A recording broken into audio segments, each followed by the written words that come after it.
And whoop-de-doo, everybody, whoop-de-doo. Nothing like being in a hotel room and the fire alarm goes off. That's what we just happened. Yeah, I'm sitting there getting ready to do the show, whatever you want to call it, and bingo, fire alarm starts going off, and nobody knows what to do. When you're in a hotel and the fire alarm, it's easy to tell that it's the fire alarm, but what do? Do you grab your stuff? What do?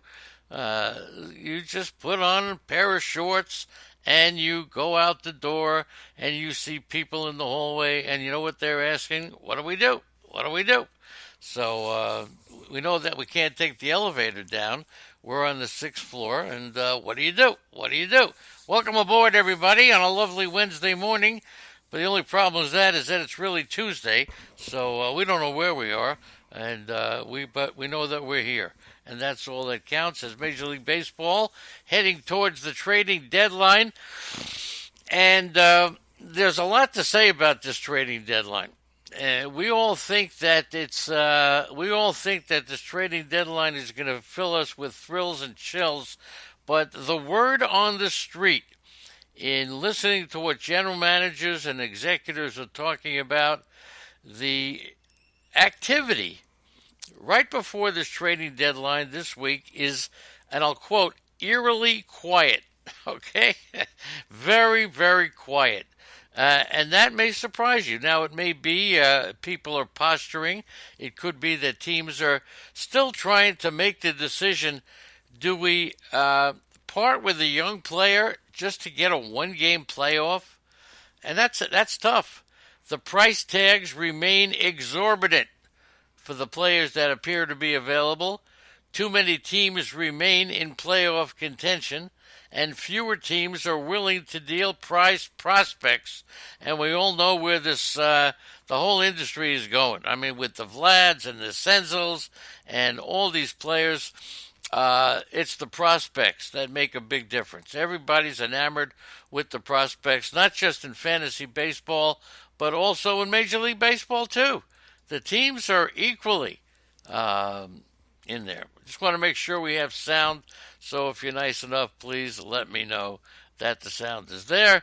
And a good morning to Beach Bum and Greg and Cam and DK Lush and the Donkey Okie. Danny is here, the Easy Kill, Leonard Donaldson, Lou Meckert, Michael Etchin, your kitchen table. Good to see you, pal. Phil Chaplin and Unholy Toledo and a cast of thousands. So as we're all filtering in, and thank you. I'm sorry? Yes, Michael Etchin, your kitchen table is here. How about that one? Okay, so anyway, that's where we come from right now. So just wanted to let you know about that. It's eerily quiet on the Major League Baseball trading front. So we'll see about that. I'll tell you where it's not going to be quiet, and that is this coming Saturday at the mansion of Unholy Toledo. And if there's any possible way that you can make it, we would love to see you. It's in Toledo, Ohio, and we will be heading in that direction today. We have no idea where we're going today. None. We're clearing out of Chicago. We may be going down to Joliet, Illinois to see Zelmo. That's what it sounds like, but we'll see again. Okay. All we know is the San Francisco Giants are now 23-10 in one-run games, and they are right now one game over 500. You know, you take a look and you got to believe that there's something very special that's going on there. And when you're one game over 500, you got a chance to make the playoffs. How do you tell your fans that thanks very much for coming to the games, but we're trading Mad Bum right now? How do you do that? I'll tell you, if they do, that's what's wrong with baseball playing with fire. Too many teams have taken the position that it's the money, and we all know it's always been the money because it's a business. And these guys that own the teams aren't stupid. They know how to make money. So what do? They don't try to win. And that is a problem. It used to be with George Steinbrenner, and I'll use him as the perfect example. He knew how to win and make money at the same time. And that's the key, okay? Easy Kill's going to be in and out this morning, so we should all be happy with that. All right, so that's just also in San Francisco. I don't know. I'm happy to see Yastrzemski doing well. I mean, I know that it's that name. It's the name. Hit a walk-off home run. The first walk-off home run in his first season since Al Gallagher in 1970 for the Giants, and he's hitting 405 with 8 extra base hits and 10 RBIs in his last 9 games. So Mike Yastrzemski making Grandpa proud, and it's not even his father; it's his grandfather. So for all you guys that watch number 8 Carl Yastrzemski play outfield, first base for the Boston Red Sox, our initial thoughts was that this is his kid. When we think a little bit more and realize it's his grandson, now that's a little scary, okay?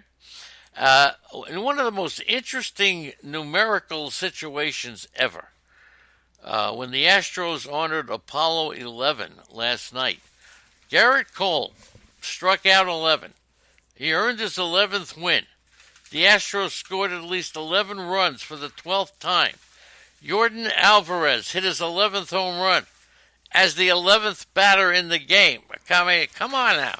11 wins for Cole, 11 runs for the Astros, 11th run scored in the 11th on the 11th batter, and the 11th hit of the game drove in the 11th run. That's unbelievable, right? And so was Garrett Cole, who's reached 200 strikeouts in a season in the second fewest innings in Major League Baseball. He did it in 133 and a third, right? That's right. Randy Johnson did it in fewer innings, 130 in 2001. And rather than say Randy Johnson, I meant to say who was the pitcher who did it. There goes that trivia question down the drain, right? So Garrett Cole's recorded 5 strikeouts last night on 98-plus mile-per-hour fastballs, okay? 73 strikeouts in 2019 on a 98-mile-an-hour fastball. Noah Syndergaard is the only other pitcher to come close to that this season. So I'll tell you what, Garrett Cole has really emerged to be a great pitcher. And as we mentioned, Yordan Alvarez has 11 home runs in his first 30 career games, and that ties him for third most home runs in a player's first 30 career games. Who are the only players with more? Now, all right, this is a tough one now. The only player, Yordan Alvarez has 11 home runs in his first 30 career games. That's tied for the third most home runs in a player's first 30 career games. But who are the only other players with more home runs in their first 30 career games? I will tell you, one of them is still playing, and the other one is a former Yankee. All right, who was a flash in the pan. Okay, that's right. That's right. Who is Randy Johnson? That's the Ryan Braun is wrong. Right? Albert Pujols is wrong by Leonard Donaldson. Miggy is wrong. Douglas Boyle hasn't answered, but he's wrong. Jimmy Ross is in the chat room. Good morning to all of you. Nice to have you aboard. Trevor Story is wrong. Shane Spencer is close. Now, Lou says it's the same kind of player. Usually when you say Shane Spencer, you say the other guy too. Okay? Andrea, not Gallo. Easy kill gets Andrea, all right? No, all right, so he's still playing. One of them is playing. One of them is playing in the National League, all right? Not Duncan, Michael. The other one, Kevin Moss, had 12 home runs. But who is the guy who's still playing? Not Nick Swisher, Kevin Moss. But who is the player still playing who has hit the most home runs in his first 30 games? That's right. Guess Zella said Kevin Moss. Who is Guess Zella? That's what we want to know. Okay? Who is Guess Zella? That's the trivia question of the day. Is it Cha-Cha? Who the heck knows? All right? The question is, he's still playing. He's in the National League. Okay? Pete Alonso is wrong. Gary's saying National League. National League. All right, here comes the answer. You ready? There you go. Douglas. Doug Boyle gets it. That's right. Doug Boyle gets it. Reese Hoskins. That's right. Hoskins has had the most home runs um, in his first 30 games. So nice going there, okay? Reese Hoskins. And also, he had a double. Alvarez hit a double last night. That set a new record for the most RBIs. That's 35 RBIs in the player's first 30 career games, right? So there you go. Now, I was going to take a drink of the Diet Mountain Dew. Is there liquor in here? Yes. There is. Okay, there you go. All right, let's keep it going. The Chicago Cubs are ready to make a deal, and they're ready to pounce on Nick Castellanos. They're also looking at Jared Dyson and Eric Sogard and the bullpen market, okay, which will be very challenging for every team. There are so many bullpen guys available, and I think the Cubs will be in on one of them. But here's the interesting player, Charlie Blackmon. Very interesting. Does anybody think that Charlie Blackmon is going to be traded? Anybody think that Charlie Blackmon could be traded? Now, Colorado says that they will listen to offers for Charlie Blackmon. Now, they got to be crazy not to. But when you take the position that Colorado is, I won't say they're right there. They're not right there. They're 18 and a half games behind the Dodgers to win the division, but they're right there. They're 47 and they got 52 losses. The Padres have 52. The Diamondbacks and the Giants both have 50. So they are right there. Now the wild card looks like it's going to come out of the Central with the Cardinals with 47 losses, the Brewers with 49. The Nationals have 46, so it's going to be a tough one. Does anybody think that Charlie Blackmon is going to be traded? That's the question of the day. As Arnie is here, and Arnie coming up next at 10 a.m., so stay tuned, okay? There you go. Arnie won't be traded. Beer Man, Donkey Okie, J-Man is here. Good morning to the J-Man, one of the original members. And ladies and gentlemen, the real Double A. And when are you doing another show, real Double A? No on Blackmon, okay? That's what, don't fall into the same thoughts people had on LeMahieu. That's right, good point by Lou. Blackmon is Blackmon. I'll tell you that right now. This is a good player, and they could probably fetch a lot for him. Not too many offensive players. Castellanos, I think Todd Frazier is another one. I think Wilson Ramos is another player that's going to get the heave-ho. So it's going to be interesting to see exactly how they work it, okay? Now, Tampa has inquired about Hunter Pence. Hunter Pence to Tampa, okay? So we'll see what happens.